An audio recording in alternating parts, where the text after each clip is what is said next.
My name is Neal Howe. I'm 56 years old. Today's date is April 17th, 2008, and I'm in Sacramento, California. I am my mother's favorite and least favorite son. My name is Doris Alexis, and I'm 86 years old, and today's date is April 17th, 2008. The location is Sacramento, and I'm mother of this son. All right.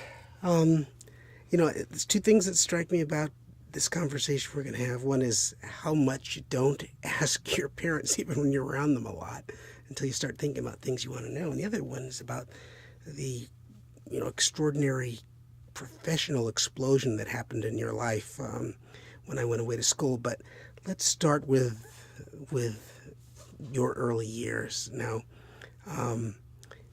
since I don't really know my grandparents, since I was very young when at least your father passed away, and I didn't know your mom very well, tell me about your parents and what they were like. I had very good parents. My mother married my father in 1915, and she went to school so that she could properly feed us and properly raise us. And my father was a very loving man who really enjoyed his family. And do you have any favorite stories from your childhood? No. Okay. What were your parents' names? My mother's name was Josephine Smith, and my father's name was Harry Wilson, and she became Josephine Wilson. Now, I know that when I was 2, we left a farm that we lived at in the Catskills, a couple of hours drive from New York City, and I was born on that farm, and I've seen pictures, but tell me how you got there from Brooklyn and what took you there. I went there because my father always wanted a place in the country, and every time that he found a piece of property, they would not sell because he was a colored man. And so he finally found a place, and he wrote a letter and explained before he went that he was colored. And the letter that came back said, "Dear Mr. Wilson, what color is your money?" And that was the place that we bought. It had formerly been a summer country place for boarders. When people at our church discovered that I was going to the country and my father was going to the country, they wanted to know if we could take their children. My first encounter was a 2-year-old boy whose mother had died and whose grandmother sat him in the car with us, and we took him to Kerhonkson, New York, to the property. And everyone from church, I think, called to see if we would take their children.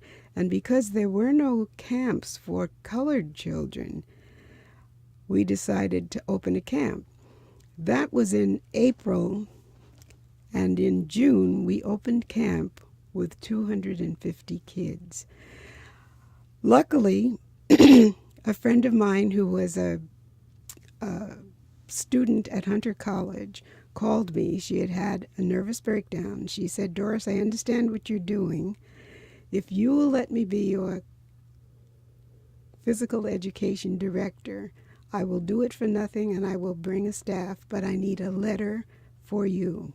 Because of the nervous breakdown, the city schools would not hire her. And so we opened a camp just like that. The Board of Health helped us. Everyone helped us. My father built out of 2x4s bunk beds for the 4 buildings that we had, and we had a marvelous time. And that was how I happened to be in Kerhonkson. And how long was that before I was born? Oh, years. Well, I would say at least 5 years before you were born. And I know sometime around there you adopted my sister, Pixie. Yes. How did that come about, and what led you Well, to that? because we lived in Kerhonkson, and when I was pregnant with you, my doctor asked me if I would be willing to take into my home a little girl who was not quite 4 years old. And because I lived on this big place, and no one else was there but me. My husband was there during the week. I said yes, and we fixed a room for her, and they brought her, and everything that she had was in a paper bag, and it was half full. The problem was that her mother was Caucasian, her father was black, and at that time, a child who was mixed like that could not be in a Caucasian home. And he was on the board in Kingston, New York, and he had to find a place for this child or she was going to be put in an institution. And so I waited. The day after you were born, he called and said, "Will you take her?" And I said yes. And she's been with me ever since. I legally adopted her. Because I don't remember a time before there was Pixie. I mean, she was, as far as I was concerned, she was always there. I do remember... Because you were so much younger. Right. I do remember thinking that she was my sister until I was much older, like 8 or something. And the way I found out was just terrible. Your mother was angry at Pixie and I. She was babysitting us in Los Angeles, and you were at work. And out of anger one day, she said to Pixie, "You're adopted anyway," or something like that. And Pixie and I, we both freaked out, and we ran away. We went to the park or something until you came home from work. That's how I found out Pixie was adopted. I had no idea. Didn't strike me. But she knew it. Yeah, but she was my sister, you know. It didn't strike me that the freckles and the straight hair and all that just never really registered for me. I had absolutely no idea. Well, let me ask you, what advice would you give me about raising my kids? Enjoy them, but you only have one. So, but enjoy her, and I think you are. But you also want to ease up a little sometimes. She has an awful lot of rules for a little one. Any particular hopes and dreams for Fabrizia, my daughter, or Pixie's daughter, Doris Marie? I just hope that she has a full, happy life. And I hope that she does something with her life. And she's in a position to do something because she has a mother and father who are both working and who both love her and who love each other. I really don't want to miss the opportunity to ask you about your career because so much had happened while I was gone away to school. But first, as a child growing up, what did you want to be when you grew up? Alive. Now that sounds like a funny statement, but I've worked with UNICEF so long, and it never occurred to me that children lived under the conditions that they lived under. And as a child, all I have wanted to be was just as happy as I was as a child. So you thought you weren't going to stay alive when you were a kid? Like you thought you were going to die? But I was afraid that something might happen. I had a friend who was murdered when she was 7 years old, and it stayed with me for a long time. Well, I mentioned in the beginning that you had an extraordinary professional life, and when I was a kid, you were the lady who worked at the window that public walks up to at the Hollywood Department of Motor Vehicles office. That's how I saw you. That's what you did. Other than that, you always had a long line, and you were like the best cook in the neighborhood and did the best decorations at Christmas and reupholstered the couch so it looked like it came from the furniture store. So you were like super domestic person. And, you know, I realized even as a young person that you were the best cook in the neighborhood and all that sort of thing. But ultimately, you became the director of the California Department of Motor Vehicles. You were both the first woman and the first African-American director. From my perspective, it was rather odd because I saw you as a homemaker with this civil service job, 8 to 5, long lines, not so polite customers. And then I went away to school at 14, and you focused in on the workplace. And it's always made me think about women in the workplace and women in the home and those who focus so much energy in the home, how they might have fared if they had channeled those energies in another direction. And you had a chance to do both. I missed the whole thing because, again, I was away. That was a department with 8,000 employees and a $200 million budget. Can can you walk me through how that all happened? How did you end up being at DMV at the window, and then take me through to how did you got to be the director? Well, it wasn't. It was easy. When I came to California, I came from Brooklyn, New York, and I worked for the Brooklyn Union Gas Company, which was the largest independent utility in the world at that time. I came with a recommendation to Southern California Gas. And when I got here, they were very anxious for me to come to work until they saw me. And then, of course, they had no job. And so I tried to find other employment, and I found it very difficult in Southern California. And when I realized why I wasn't getting jobs, when on the telephone they said, "Come right out, we're waiting for you, we'd love to have you, and you have the skills that we need." I was doing sales consumption analyzing for the Brooklyn Union Gas Company. And so with crying and tears, I went to the civil service section of California, and they told me that there was going to be an exam that afternoon for a clerk, and I decided I would take it right then and there. This was at noon. The exam was at 1 o'clock.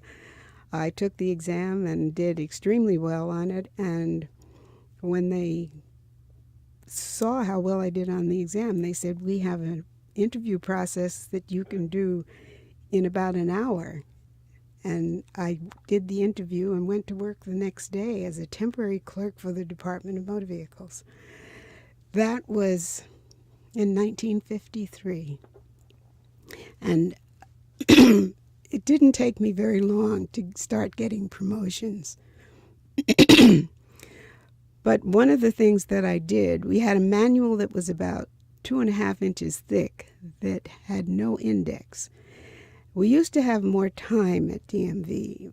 Customers were not as plentiful as they are today. And so I indexed that manual, and by doing that, I knew where everything was in that 2.5-inch book. And so they would call me from even other offices to say, "Where do I find a body change?" or "Where do I find this?" And I could tell them without even looking it up. I started taking exams, and I couldn't get promoted to any of the offices because they wouldn't hire coloreds. That's in California. And so I finally decided that I would make my own career course. And instead of filling in the application for promotion for anything in Southern California, I did it for statewide. And I used my experiences that I had had, for example, with the Brooklyn Navy during the war. And so I was given a chance to take a position in Sacramento as a supervisor on night shift. And that was when they discovered how much I knew about the vehicle code as far as it applied to vehicles and registration. And I was used not only on the night shift, but even on part of the day shift so that I could help in other sections. And so after that, I moved up very quickly in the department. I think I got a promotion every year. And I was working in legislative liaison when Governor Brown was elected governor. And he wanted... Pat Brown? You're talking about Jerry Brown. Jerry Brown. He wanted child care because he talked to the women on the Commission on the Status of Women, and they said they needed child care at state offices. And so I was one of the people that they suggested could possibly do that. Now, there had not been a child care system in a state agency in the entire country. And so when the director sent for me to ask me if I could do this, he said, "I understand that the commission says you can do it." He said, "I'll give you 3 days to tell me how you can do it." And so I went back to my desk, and he said, "Did you understand what I said? We have no money." And he came out to my desk after I was there, and he said, "I don't think you understood what I want. I want child care at DMV, and we have no money." He was Herman Cias, who was a Mexican-American. And I said to him, "You know, you're a minority and I'm a minority. When did we ever have any money to do anything? That's the least of my problems." And in 3 days, I told him how we could do it and where we could do it. And of course, we did open it on July 1st, 1975. And that was when I became deputy director of DMV. And of course, when he left to take a federal job, no one expected, including me, expected that I would be director. And I was surprised when I got a call from the governor's office, and they said, "How would you like to be director?" And I said, "It's okay by me." And that was what happened. Well, I mean, how were you treated by your managers when you first started? Because I would imagine... First started as what? As a clerk? I was a clerk, yeah. The manager that hired me thought the world of me, and he treated me beautifully. I did have one manager who was a retired banker who knew nothing about DMV, and he had a problem with everybody because he didn't know anything. And in order to teach him, we were supposed to take all of our questions to him. And why do you think it was you? I mean, there were other people who could have been appointed, and generally these are... Could have been appointed what? Director, because there were other people that could have been appointed. Usually they're political patronage jobs. There's somebody around who doesn't usually come from within the department that gets these things. Why you? I don't know, because I certainly was not political, but I think that I really believe that Jerry Brown thought that I had what it would take, and because I had in such a short period of time opened that child care center, and because I dealt with the legislature because I was in legislative liaison, and so many of the legislators knew me, and I never had any problem with any of them. As a matter of fact, when I became director, I was one of the few people who did not fear going to the legislature, for example, budget problems and things, because I can remember Senator Alquist saying, "Well, she asked for it, let her have it, because if she said she's going to do it, she's going to do it." And it was just that sort of thing. See, and I always thought it was because you were black, female, and Republican in a Democratic administration. That had nothing to do with it, huh? I think it did. In the day that I was appointed, Jerry Brown came to DMV, and he made this big announcement, and everybody was in the cafeteria. And it was interesting that in the elevator going down, one of the reporters from, I believe it was the Los Angeles Times, said, "Well, Governor, I see you got a woman and you've got a minority." And the governor, of course, sort of bridled, and he said, "Yes." And I said, "No, you've got 5. You got a woman, you got a career employee, you got a senior citizen, all of these things."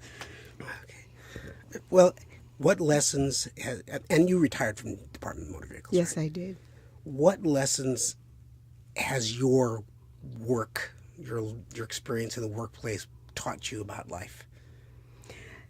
That you treat people fairly. One of the questions that was asked by the media of just employees who were walking by, "Why are you so excited because she's been appointed director?" And the answer that they got most often was, "Because she will be fair." And I think that's what you have to do with dealing with people. And the other thing is you have to know your employees. I could not remember all of their names, but I could remember enough to say, "How is your mother? I know she had a heart attack. How's your son's broken arm? How's it coming?" I might not remember their names, but I could remember all the circumstances. And I think you have to know your employees and you have to treat them fairly. I'm going to get back to you as opposed to director, but before I leave total director things, Was there any payback you got? You got to be director. Did you throw anybody under the bus? Did you get anybody back for No, I nasty didn't deeds? throw anybody under the bus, but when people came to me, they always had an opportunity to come to the director when, they had been put out or demoted or something.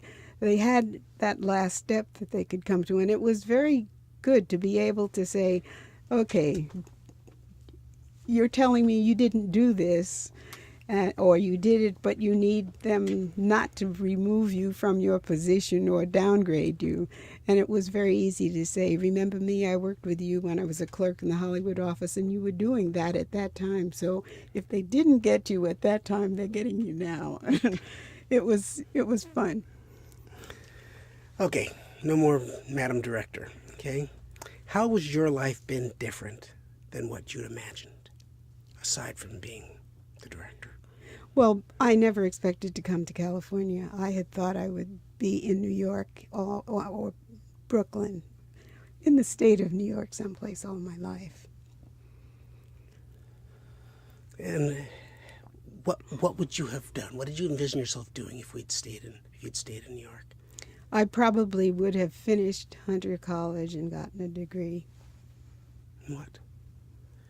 In what? Probably something that had to do with the classics, because I was a classics major at that time. When I left New York, I had about 9 years of Latin, about 3 years of Greek. Greek and Latin? Mm-hmm. Well, that makes sense. Yes. Still That and a nickel would get you on the bus at the time. Okay, I can sing you a song in Latin, and you can tell me what it says. Puerum Never mind, I spectatorum don't want to. operaque studio. Okay. What was the happiest moment in your life? The happiest moment in my life? I think when I got you and Pixie together in California. And the saddest moment in your I think life? the saddest moment in my life was when I got the call that my father had died. How old was I then? You were about 2. It's funny, I feel like everyone said he was such a nice guy. He was. I He was really a wish I great had a guy. chance to know him. I wanted to ask you a couple of questions about your spirituality. Okay? Mm-hmm. Have you seen any evidence of God in your life? I think so. I think with every good thing that's happened to me, I've seen God. And with every bad thing. I think that's what has brought me through some of the really tough times that I had in my life, was the fact that God was there. And do you think you've ever seen a miracle? A miracle? Witnessed a miracle? Other than you? No. No, seriously. Seriously. Okay. I don't... things that people call miracles, I guess, are miracles, and I just think it's God's way of handling things. Okay. If there was anything you could do again differently, going all the way back to the time we were living in the farm in New York, what would it be? I don't know that I would have done anything differently. I think the outcome as a result of the things that I did might have been, but I don't know of anything that I would have really done differently. So you'd have come to California? If my husband came to California and said, come to California, or his mother said, come to California, I would come. Okay.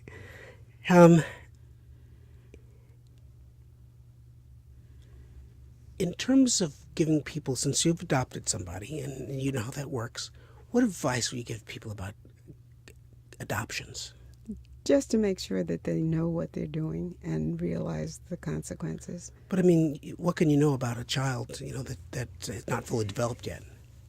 Well, that has to do with you and your circumstances. There are people who adopt children who have problems, who have physical problems, and who have mental problems. I think that's an individual thing. I don't believe that I can tell someone how they should go about adopting a child. Okay. No universal lessons, truths you think that you've learned? I don't give universal lessons. I think people learn their own lessons. Yeah, that's what I'm asking. And none that you learned? Lessons? I suppose that I've learned some lessons, but you want me to list them for you? I can't do that. Any that you know? Great.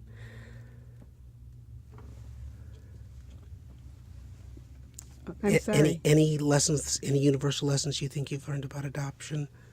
Oh, about adoption? No. I don't think I've learned a universal lesson about adoption. I did not set out to adopt a child.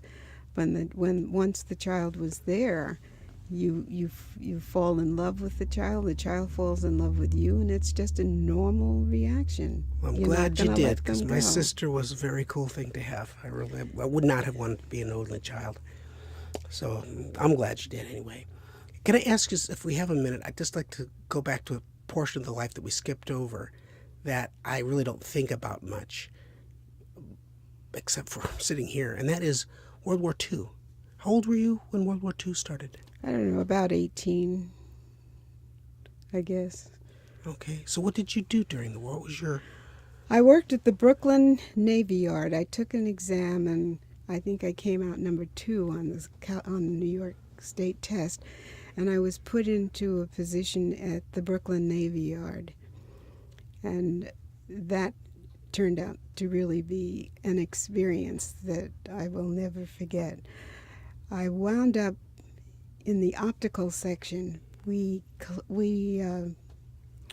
was the section that cleaned the lenses from binoculars and rangefinders, that sort of thing. There was a group of women that were put into a very sterile area, and we cemented the lenses after they came out and had been cleaned. They had to be coated. When they were coated, they had to be cemented together. And the government wanted each person to be able to cement 25 lenses a day. And it wasn't enough. When we saw the young men who brought in those optics with blood and skin and, still on them from the war, and they knew that without the coating on those lenses, they could not see the periscopes from submarines. We knew that we had to do more than 25 a day each. And so I perfected a method of doing 125 a day for each person in that. But one of the things that I did in there were safety suits that we had to wear that were dark blue, and they had a piece across the back that unbuttoned if you had to go potty. I designed a white duck one-piece suit with a zipper that went from the top of the neck all the way down and around. And we had little embroidered, the girls made them themselves. I made the pattern. And then they had a little band in with anchors embroidered on it, so that we were really a sharp-looking bunch of people. And it just did a lot for the confidence of the people in that room. They were different. But we met all the safety standards with the design. And, did the war itself leave an impact on you? Did it change you at all? How so? Well, I had 3 brothers in the war. I had a brother in the Army Air Force, a brother in the Engineers, and a brother in the Marines. And by working there and with my brothers and not knowing where they were, one was shot down over Italy, and he survived. It really just turns me against war of any kind, even war between couples.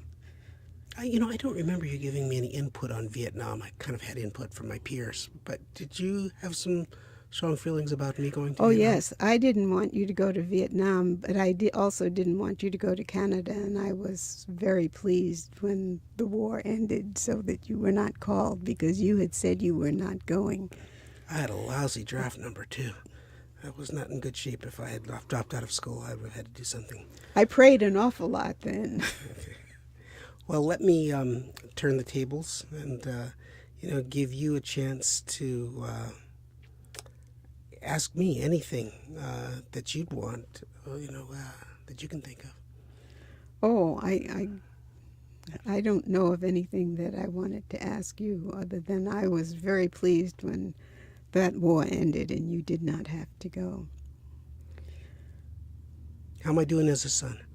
Oh, as a son, you're doing really well. And as a father, you're doing really well. And as a husband, sometimes you're a little rough on your wife. Well, you got to keep them in line. Okay. Okay. Well, I got to tell you, a lot of this conversation I just never heard before. Just don't talk about these things. I don't know why. Why should I? It's interesting being in the same house. I just never ask, and I'm sure that I get some response if I asked. Maybe not.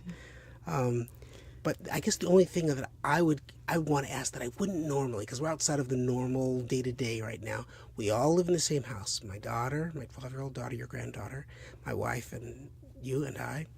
And we go through day-to-day. And I think, at least from our perspective, that's got to be a double-edged sword in a way, because there's a certain amount of autonomy that you lose from being in a house with a whole other family and our vibe and our basketball games and schedules and running around. But on the other side of it, it seems to me like there's all that activity's a positive thing in a way, because there's stimulation of various sorts all the time.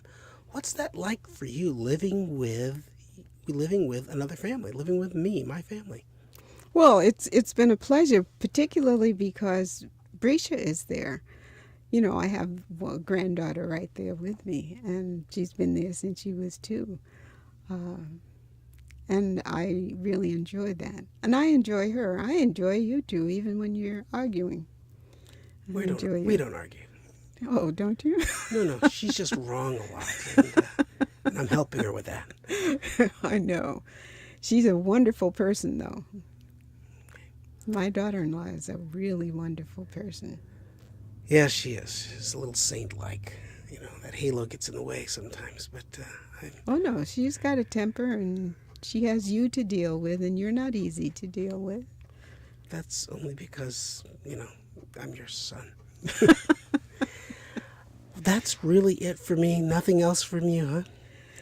Oh, there's a whole area of my life that you haven't touched on, and that's how I deal or dealt with this problem of black and white. And I've had so many experiences that are, some of them are funny and some of them aren't so funny, Like during the war, I went south to see my brother. My father didn't want me to fly because I don't think I had flown before. And my brother said, if you're going to send her south, send her on an airplane because she will never survive the Jim Crow in the South. And so I flew. But when I got to Atlanta, I met in the airport a black nurse. At that time, they had nurses in all the airports. But I had to take a smaller plane to go to another little city. And when I got there, it was very interesting. I had to have a colored cab, and so they called for a colored cab for a colored girl. And I had never run into this in New York. And so when he came, he took my bags, put them in the car, and asked me if I wanted to sit in the front with him. And I said, of course not. In New York, you never sit in the front of a cab. You sit in the back. When we got to the base, he said, you see those white steps? I said, yes. He said, now all the white people go on that side, and all the colored people go on this side. And so you get on that colored line.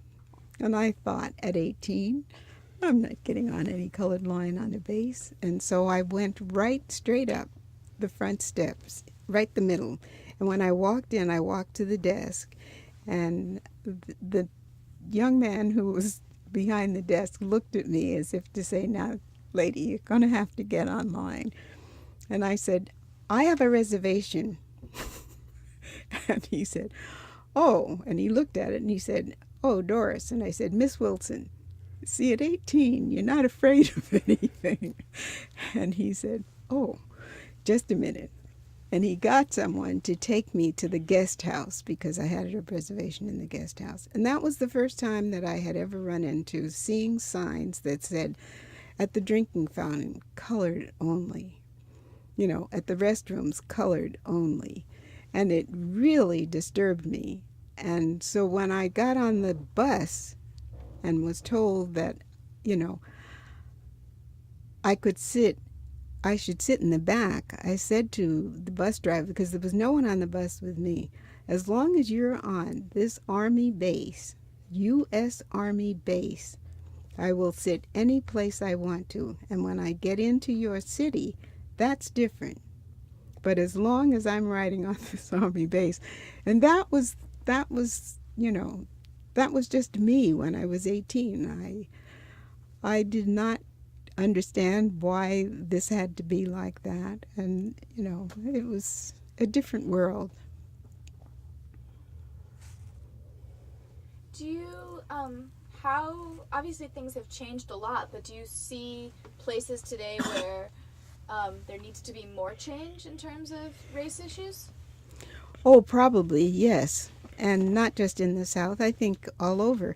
But the changes have been so great that you can do almost anything that you want to and go any place that you want to, and you're treated well. And I travel a lot, and I know around the world it's easier almost than it is some places here. I love to travel. Where's your favorite place you've ever been? Germany. Now that's funny to say that. I took German in high school, and my best friend was a little German girl because we came to Brooklyn from school, and I loved it, and I studied enough German so that I could get along in Germany. And everything was so clean in Germany. I came home and washed all my windows the next day. But, and I've been lots of places, but I still preferred Germany. I guess because I felt more confident about being able to talk to them in their language, even though I wasn't that good at it. I enjoyed it. Neal, feel free to take a sip of water if you want one, but I just am going to ask you, what have you learned from your mother? Well, actually, right there at the end when she wanted to talk about race relations, I don't think about them very much. I don't think of race relations very much, and I think it's a real generational thing, and partially born of experience. Growing up, I remember seeing the ends of the Jim Crow era, but I don't think about race relations being a big part of my life, and it's just sort of a reminder of how recent that really was. I went to a school, my mom sent me to a school where I was the first African-American kid. It wasn't even on my mind during this interview to inquire as to how she was so comfortable sending me to a school where there are no other African-Americans. It never crossed my mind, or to ask you why you would feel comfortable doing that. But again, it's the difference in our age and our experience, and how much the landscape has changed during my lifetime. But that's also, Neal, because I always had friends of both races. And I think that exposure to you would make you comfortable. That was one of the things they asked me at Thatcher, how you would take, because you had, they had a bad experience with the little Indian boy. And the difference was so great. I had Caucasian friends who came to the house. You take you know the people who came, and they were both kinds, all kinds, and so you had been exposed to all kinds of people. So there was no reason for you to be Yeah, but in answer to your question, I think something I've learned here today is that that's still a big part of your experience. That's a lesser part of my experience. I gotta think that's a good thing. Yes. A lot of progress in in a relatively short period of time. Yes. What has she taught you about parenting? You know, I'm not going to be as good at so many of the things. My mom was. I mean, I'm not exaggerating, and I'm not being biased when I say the food, the interior decoration, the upholstering, the sewing was beyond anything I've ever seen from anybody's mom. I mean, Martha Stewart is laughable to me, and I mean, I'm talking about fine food. I'm talking about unbelievable feats of seamstress accomplishments. I mean, and I'm not bragging about my mom. She's just good at all that stuff. She wraps up a present. Nobody wants to open it because it looks that good. So I really haven't learned much that I wasn't aware of, except for the things that I just felt uncomfortable asking in the past about her past. About her parents and what they're like, about her reasons, or I was surprised actually to hear that you would not have done things differently and stayed in Kerhonkson, for example, stayed in New York, stayed on the farm. I would have thought that would have been ideal. Sounds good to me. You know, I was surprised at that, but I think I learned that your experiences as the director of the Department of Motor Vehicles, you said today here that was easy. Because early on I asked, to tell me how that all came about, and you said, well, it's actually pretty easy. I wrote an index, and I learned the motor vehicles manual or some version of that. People ask me questions, I answer them, and I don't see that as being easy. I think there are a lot of steps. I think there are a lot of pieces to that we didn't unravel in this interview. But I'm a civil servant now, and I can tell you that it's not easy to become a director. Well, you have to have a Jerry Brown around, too. I've got an Arnold Schwarzenegger. Doesn't work the same, does it? No, it doesn't.